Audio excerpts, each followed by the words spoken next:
I hope you are excited for this week's episode of Show Me How It's Done. Hopefully we'll get a couple people tuning in live just to make sure that we're working. And I do apologize in the case that Facebook is lagging again this week. The recordings seem to be okay. So if you're finding that your feed is stopping and starting while I'm live, just come back in half an hour and watch the replay. It's not as fun, but at least it will work for you. So welcome. As you can see in front of me, I have a gorgeous, soft card.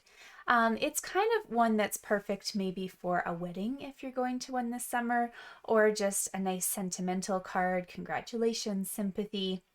You could put anything you want in this sentiment, but I wanted to highlight a couple products for you. The first one being this gorgeous, beautifully penned designer series paper. So we're just going to let that focus for you. Now this is a free item with a $60 purchase up until the end of September while supplies last. However, it does coordinate with some familiar pieces. So you'll notice this hand-penned bundle here in our annual catalog. It coordinates directly with that. So it will go with the paper that already comes with the suite, the stamps, all of that.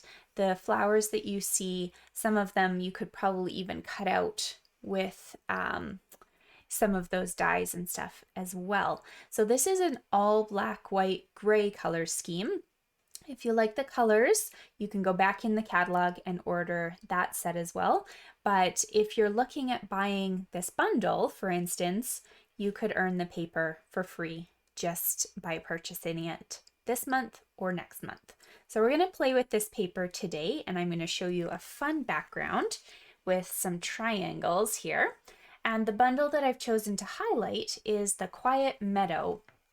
This one is found in our annual catalog, so it will be good until next spring at the end of May. So you see this gorgeous stamp set. It's got kind of some grunge background looks, some really solid florals that you can color or watercolor, and just some great sentiments.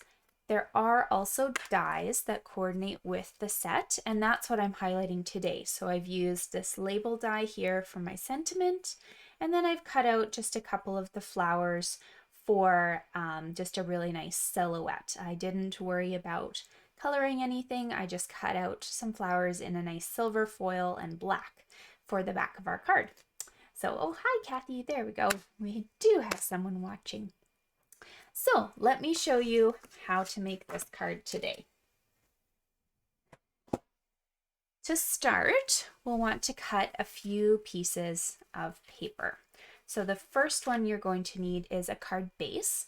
So what I love about the black and white and gray color scheme is you can use anything really. So when I showcased this to my monthly club members, I actually had a variety of paper out for them to choose from. So I had pale papaya, polished pink, soft succulent, and I think even evening evergreen. I just kind of pulled out most of the in colors from this year, and this card would look gorgeous on any of them. So my soft succulent card base is going to be cut at 5.5 by 8.5, and I've put a score mark at 4 1/4 just so that I can fold my card in half so it will open up towards me. A couple layering pieces, so one for the outside and one for the inside of basic black. This is 4 inches by 5 1/4, and you'll need 2 of them. One piece of basic white for us to write on the inside, 3 3/4 by 5. And then the last piece is your DSP here, and that one is also going to be 3 3/4 by 5. But keep this one handy and your trimmer because we're going to cut a little bit more with this piece. But you guys know me, I like to get some of my inside pieces out of the way. So we're going to do that. Just set one of your black pieces to the side here for the minute. These 2 parts here are going on the inside of my card just so that I have something stunning to write on. There we go. Got my So you can use any sort of flat adhesive to attach these in the center of your card.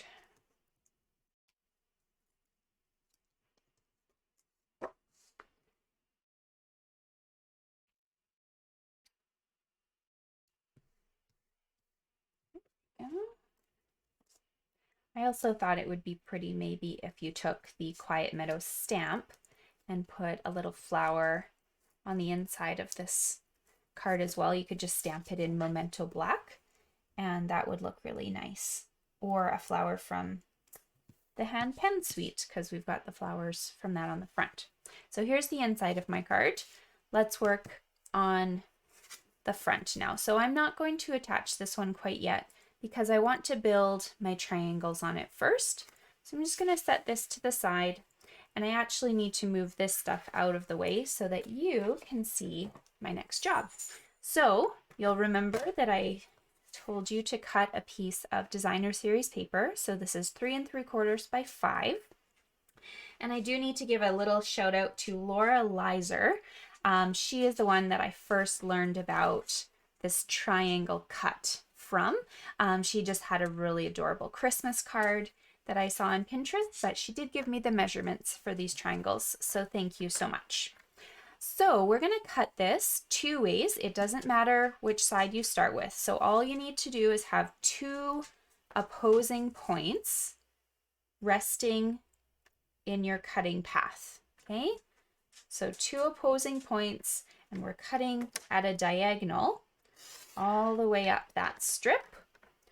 Now if you turn it and pretend you didn't cut it at all, we're just going to put the opposite 2 points in the cutting path now, in the track, and cut it once again. So make sure that nothing has shifted. Your paper should almost look like you haven't done anything to it. And we're going to cut that right down here. Okay, so what I have should be 4 little pieces. Now to get the fun background look, we're just going to turn 2 of them over, and that's how you get the 4 pieces that are all different. So here we go. So I like to work on this black piece on its own before it's on the card. So what I like to do is just rest all my pieces on the card so that I can kind of visualize where they're sitting. Then I have room to move them if I don't really like the spacing between something. But once you start gluing them down, you're kind of stuck. So my puppy is in here hanging out because she's mad that we haven't gone for our walk yet. But she'll just have to wait a few minutes. All right, so now you can glue this down. If you're somebody who's a little worried that you might bump something while you're working, grab our liquid glue. Here, let me grab that and show you. The Tombow liquid glue here, because you'll have the potential to move it once you've put your piece down. If you're kind of confident that your pieces are where you want them to be, you can just go ahead and start attaching them one at a time, making sure not to bump the other ones while you're working. Okay. So I'm just gonna start with my bottom piece, and I did bump it. I know where I want this. Okay. I'm just going to do my 2 opposites. I can fill the other ones in after.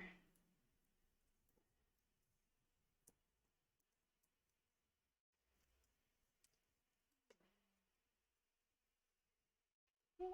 And I like to leave just a little black border kind of around the top and now the sides.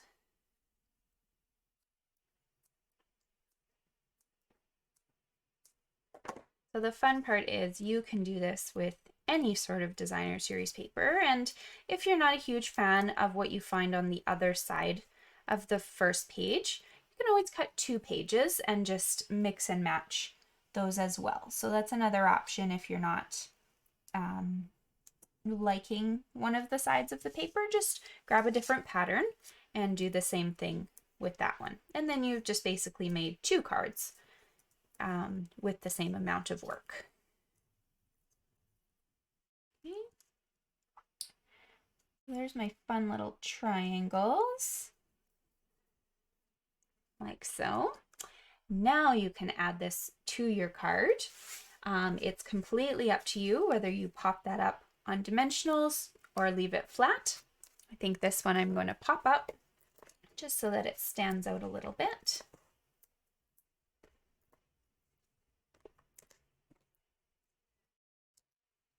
And then we can start decorating it.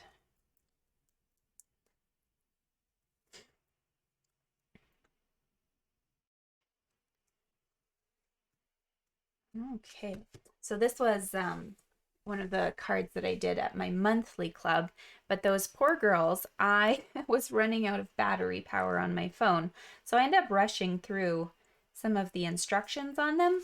So this might be news to some of you.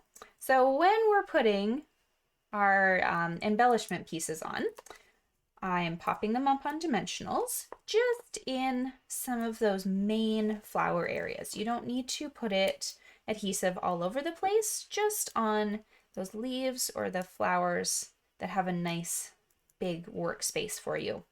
So this silver one, I used the Quiet Meadow dies and I cut out this kind of dandelion one here.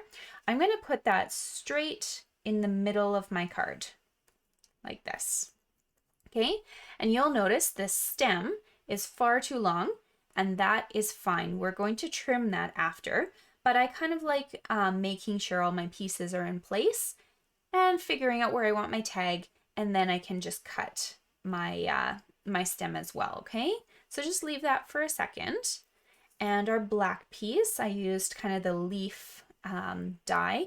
This one is just in basic black. Another stunning idea could be using the black glitter paper if you wanted to as well. Okay, so once again, just find a couple of those spots that you can put a dimensional without it being too obvious. If you're really worried, you can also grab the black dimensionals for this piece. That would hide them a little bit more, but I found they blend in enough. So this one I'm now putting on the left-hand side of my centered flower. Okay, just nicely at an angle with their stems kind of crossing over one another here.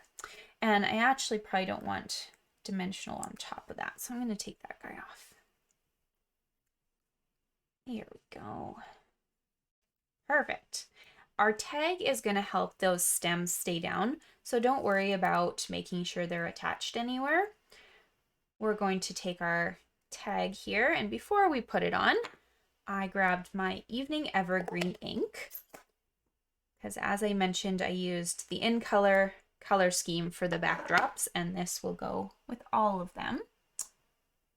Just stamping down right in the center.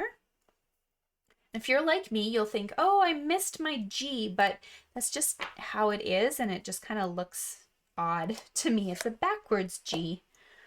So I don't know. It's definitely not my type of calligraphy for the G, but I love the rest of the lettering. All right, now let's envision this. I'm happy having a little bit of stem sticking out here, but I'm just going to take my scissors and trim at a slight angle so that I have only a slight bit of silver here. So one more tip for you is, because you have so much paper already on this left-hand side, you probably don't want a dimensional under that section, because you want your tag to be the same level as your flowers. So we're only going to put dimensionals under the middle and the right side here.